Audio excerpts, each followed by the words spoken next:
Most people buy rifles at the worst possible time. They buy when everyone's scared.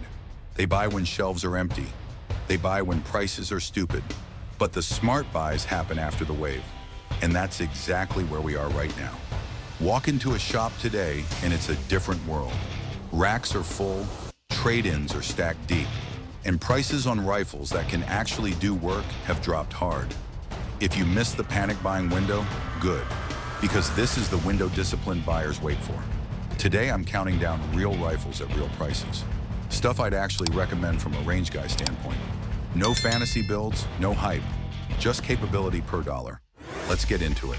Number 12, Henry AR-7 Survival Rifle. Let's start at the bottom of the price ladder. And I'll be real with you. This little rifle performs way above what it costs. The Henry AR-7 was originally built as a survival rifle for United States Air Force pilots. Sit with that for a second. The military looked at this thing and said, yeah, this will keep a downed pilot alive behind enemy lines. That's a pretty serious resume for a $250 rifle. Here's why it works. The barrel comes off, the magazine comes out, and both of them store inside the hollow stock. So the entire rifle turns into one sealed unit. It floats in water, it weighs 3.5 pounds, and it slips into a backpack without eating up space you can't afford to lose. The caliber is .22 long rifle. Some folks hear .22 long rifle and immediately tune out. That's a mistake. .22 long rifle is the most available rimfire round in America. You can find it at gas stations. You can stack 1,000 rounds for almost nothing. And for small game hunting, squirrels, rabbits, birds, it does the job cleanly without turning the meat into soup. Is it a defensive rifle? No, nobody honest is saying that. But that's not what this slot is about. The AR-7 is the lightest, most packable emergency option you can drop into a go bag and basically forget about until the day you actually need it. At $250 to $300 brand new, there's almost no barrier to entry. And if you already own a .22 long rifle pistol or another rimfire, now you've got two platforms sharing one ammo pile. That kind of logistics matters more than most people realize when resupply isn't guaranteed. The AR-7 isn't glamorous. It's not winning any range day bragging contests. But if you're building a practical kit and you don't already have a dedicated lightweight survival gun, this is the most logical starting point on the entire list. Number 11, Savage Axis Generation 2. The original Axis had a reputation problem. Gritty trigger, cheap-feeling stock, rough bolt lift. People put up with it because the barrel was legitimately accurate for the money.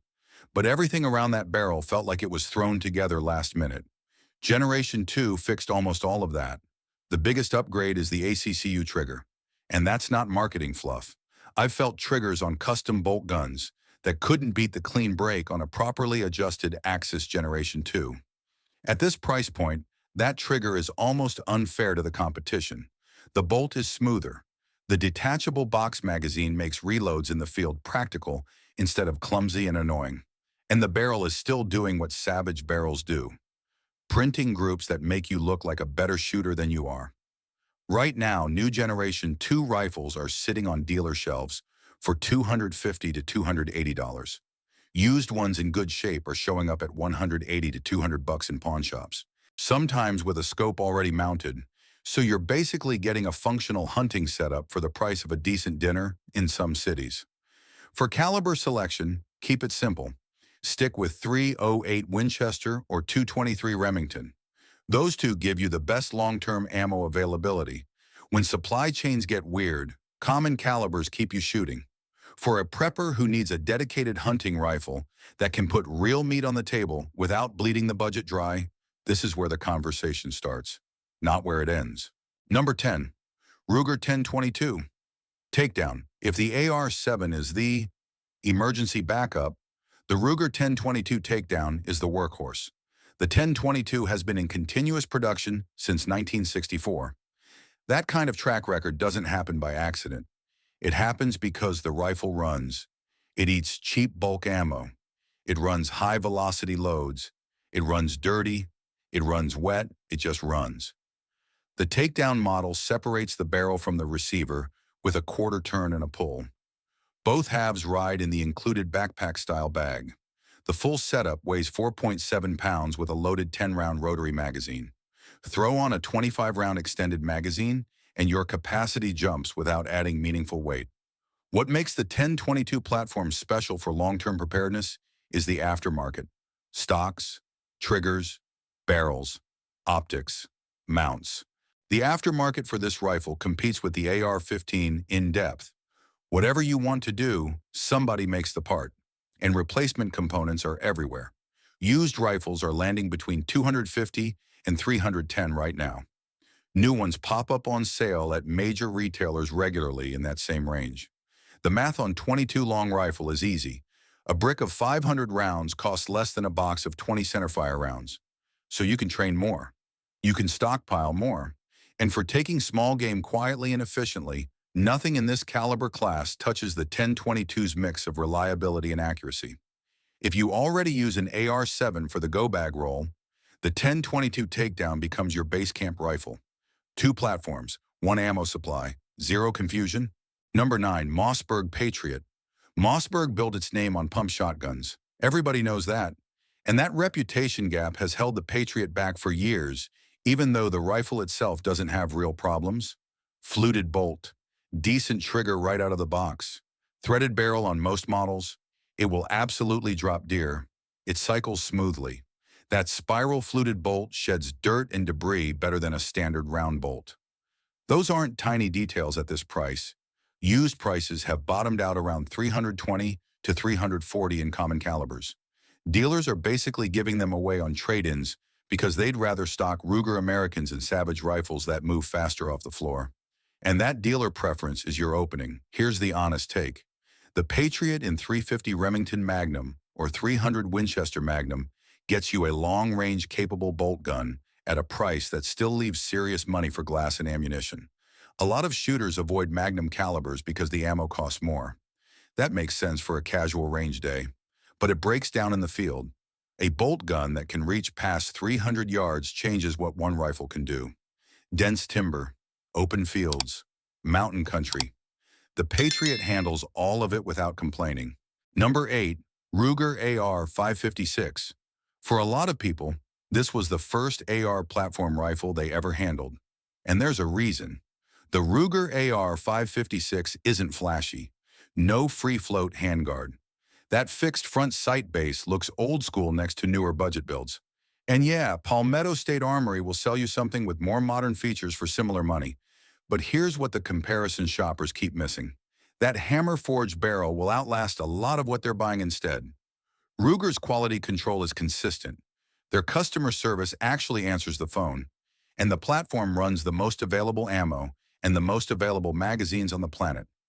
During the panic years, used Ruger AR-556 rifles were moving at $400 to $500 without hesitation. Dealers couldn't keep them in stock. Today, you'll find them used all day long for $300 to $320, sometimes less when the previous owner slapped on a cheap optic and the dealer just wants the whole package gone. From a preparedness angle, the AR platform's commonality is its superpower. 556 NATO and 223 Remington are everywhere. Standard NATO magazines are everywhere. When supply chains get weird, and they will get weird, commonality matters more than features. The Ruger AR-556 at 300 used is one of the most rational buys in the current market. It's not the most exciting rifle on this list, but excitement doesn't keep you fed. Reliability does. Number 7, Ruger American Ranch Rifle. This is the quiet overachiever on the list. Let this sink in. A bolt-action rifle that takes AR-15 magazines. That's exactly what the Ruger American Ranch is. Chambered in 556 or 300 blackout. Short, handy, accurate. That 16-inch barrel keeps it maneuverable. Unloaded weight is about 5.5 pounds, and it feeds from standard AR magazines like it was designed around them. Why does that matter? Because 556 is the most available centerfire rifle ammo in America. And AR magazines are everywhere. Gun stores, pawn shops, closets, range bags. But a bolt action has basically none of the mechanical complexity of a semi-automatic. Fewer moving parts means fewer things that can fail at the worst possible moment. So you're merging 2 of the most sensible preparedness choices into one rifle. The ammunition ecosystem of an AR and the mechanical simplicity of a bolt gun. at a price that would have sounded impossible 3 years ago. During the panic, these were selling above the manufacturer's suggested retail price without hesitation. Right now, used ones show up between 320 and 360. New ones hit sales at major retailers for 380 to 400 pretty regularly. If there's one rifle here that covers the most ground for the least money, it's this one. Hunting, defensive use, long-term reliability. The ranch rifle does all three without complaint. Number 6. Springfield Armory Saint. When the Saint first dropped, Springfield priced it like a premium AR. And people paid it. M-lock handguard, mid-length gas system, consistent quality control out of Springfield's facility. It was a modern AR at a premium price. Then the budget AR market got crowded. Springfield held their pricing while competitors got better and cheaper. When panic buying finally cleared out, the used market corrected hard. Now you're finding clean Saints between 350 and 380 used, sometimes less when someone bought at peak panic pricing and just wants out. That mid-length gas system is the real story. It gives noticeably softer recoil than carbine-length competitors in this price bracket. If you're an older shooter with any shoulder sensitivity, or you're planning to run a suppressor later, that difference isn't subtle, it's real, and you'll feel it after the first magazine. And unlike some of the budget builds flooding the market right now, the Saints fit and finish stays consistent. You're not gambling. What you see on the shelf is what you're getting. And what you're getting is a solid, reliable AR platform with better ergonomics than most guns in this range. For folks who want to step up from entry level without crossing into the 600-plus zone, a Saint at 350 to 380 used is a legitimate sweet spot. Number 5. Kel-Tec Sub 2000 Generation 2. Yeah, it's a pistol caliber carbine, not a traditional rifle, but stay with me, because the value argument here is hard to ignore. When Kel-Tec released Generation 3, they fixed the one thing Generation 2 owners hated, the optic mounting issue. Generation 3's folding system lets you keep a scope or red dot mounted without losing zero every time you fold it. So if you were running glass on a Sub 2000, that was the upgrade reason. And people upgraded in big numbers, which means Generation 2 models are now sitting at 350 to 400 used, and they're not selling fast. That's your negotiating window. Here's the angle that doesn't get enough talk. If you already carry a 9mm pistol, and statistically you probably do, the Sub 2000 can run the same magazines. Glock magazines or Smith & Wesson magazines depending on the version you buy. One ammo supply, one magazine ecosystem, two platforms. And again, that matters when resupply isn't guaranteed. You're not managing two calibers. You're not juggling two magazine systems. Everything feeds from the same source. It folds down to 16 inches. It weighs 4 pounds. It fits into a backpack next to everything else you're already hauling. Think about what that means for a go bag. A full-length carbine that basically disappears into your kit without demanding rifle-size space. Generation 2 isn't outdated. It's just mispriced because Generation 3 exists. And that price mistake is all upside for you. Number 4. Marlin 1894. C lever guns are having a moment right now. And the Marlin 1894C in 357 Magnum is sitting right at the intersection of that trend and a market correction most buyers still haven't noticed. Here's the backstory. When Remington owned Marlin between 2007 and roughly 2019, quality control was all over the map. Some rifles came out perfect. Others had rough machining, feeding problems, misaligned sights. Collectors learned to check serial numbers and inspect every rifle individually. That stigma stayed even after Ruger bought the brand and fixed the problems. And that lingering stigma is creating a real buying opportunity right now. Remington-era Marlin 1894C rifles in 357 Magnum are sitting in pawn shops and used racks for $550 to $650, sometimes less. And here's what most people miss. A lot of those so-called Remlins are actually perfectly solid rifles. The bad ones got returned, got complained about loudly online, and got fixed under warranty. The ones quietly sitting on the used rack often ran fine and got traded in because somebody upgraded for other reasons. If you're willing to inspect the action, run snap caps through the feeding cycle in the store, and look for obvious machining issues, You can walk out with a legit lever gun for way under what the market should be charging. The preparedness angle is ammo sharing. 357 Magnum paired with a revolver gives you the same logistical simplicity as the Sub 2009mm combo. One ammo supply, two platforms, but with a lot more terminal performance. A 357 Magnum carbine hits harder, reaches farther, and cycles more reliably than almost anything in its price range. And a platform built on this kind of action will run for 100 years with basic maintenance. Number 3. CZ Scorpion Evo 3. The CZ Scorpion crowd went through a rough patch. Early production guns had reports of bolt peening issues, and that spooked buyers who had been totally happy up to that point. CZ addressed it. The fix exists. Aftermarket bolts solved it completely for about 30 bucks. But the fear stuck in the market's memory, and used prices took a hit because of it. First and second generation Scorpions are now moving between 600 and 800 used, down from over 1,000 during peak demand. That's a serious drop for a platform this capable. Here's what nervous sellers are leaving on the table. A fixed-bolt Scorpion with the right aftermarket part is a 9mm carbine with one of the strongest aftermarket ecosystems outside of the AR platform. Furniture, triggers, optics, mounts, suppressors, folding stocks, everything is available. It's documented, and it's priced competitively. The community support is deep. For experienced shooters who know how to evaluate a used gun, this is one of the most lopsided values in the current market. The logic is simple. Ask the seller for proof of the bolt upgrade, or budget $30 and do it yourself when you get home. After that, you own a genuinely excellent pistol caliber carbine at a price reflecting somebody else's anxiety, not the gun's real capability. The Scorpion also pairs naturally with anyone already running a CZ'd or a compatible 9mm pistol. Same caliber, same magazine ecosystem, zero logistical friction. Number 2, Ruger Precision Rifle. 2 years ago, finding a used Ruger Precision Rifle under $1,000 was basically a small miracle. Demand was high, supply was tight, and the long-range crowd had built a real following around it that kept prices locked in. Right now, used rifles in 6.5 Creedmoor are showing up between $700 and $850 with regularity. Some even come with bipods and rings already installed. The reason is simple. Savage, Bergara, and Tikka started offering serious precision platforms at similar or lower price points, and buyers finally had options.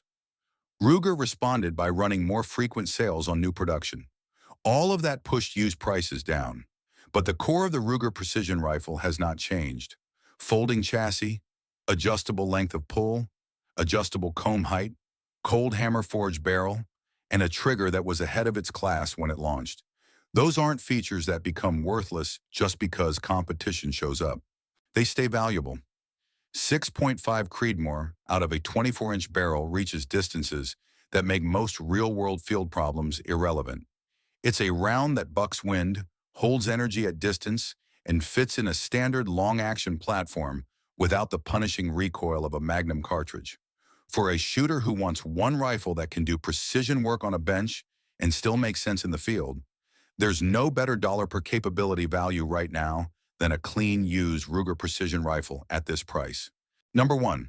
Marlin 1895. Everything said about the Remington era.